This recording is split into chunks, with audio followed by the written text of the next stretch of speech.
আল্লাহ যখন যা করে বান্দার ভালোর জন্য করে। হয়তো প্রথমের দিকে আমরা সেটা বুঝতে পারি না, কিন্তু সময়ের পরিক্রমায় যখন বাস্তবতা নিয়ে সামনে আসে, দিন শেষে আমরা বলতে বাধ্য হই আসলেই ওই দিন ওই ঘটনাটা হওয়াতে ভালোই হয়েছে।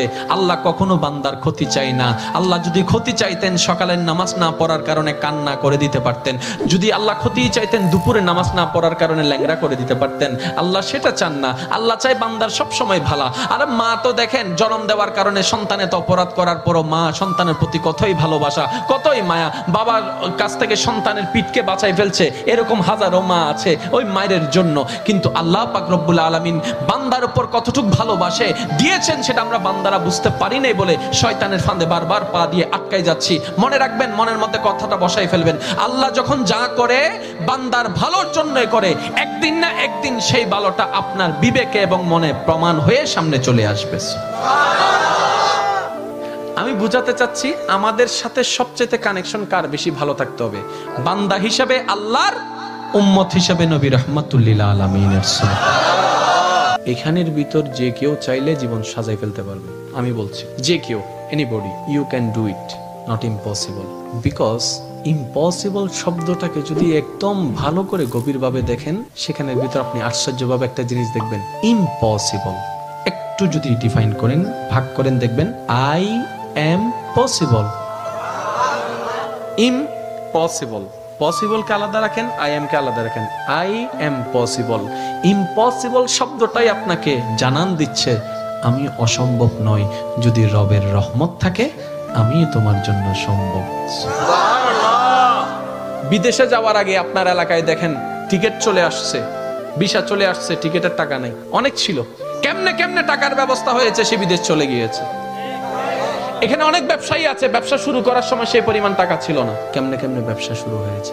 এটা কেমনে কেমনে, রব বলে এটা কেমনে কেমনে নয়, একটু আমার দিকে তাকা, এমনে এমনে এমনে এমনে এমনে এমনে। তাহলে আপনার কাছে যদি আপনার রব থাকে, আপনার টেনশন কি? আপনার দুই নম্বরই করার তো কোনো দরকার। এই রমজানকে সামনে রেখে অনেকে দ্রব্যমূল্যের দাম বাড়ানোর জন্য কত চালাকি করছে, গুদামজাত করছে।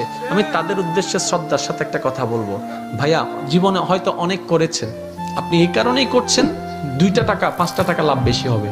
তো এই সেক্টরে না হয় আপনার 10,000 টাকা 10 কোটি টাকা লাভ হলো, অন্য সেক্টরে যদি 20,000 কোটি টাকা খরচ হয়ে যায় তখন কি করবে? কারণ জগতের মানুষ সবাই জানে যে অন্যের জন্য গর্ত করে সে গর্তে সে নিজেই পতিত হয়, এই কথা নিয়ে কারো কোনো দ্বিমত নেই।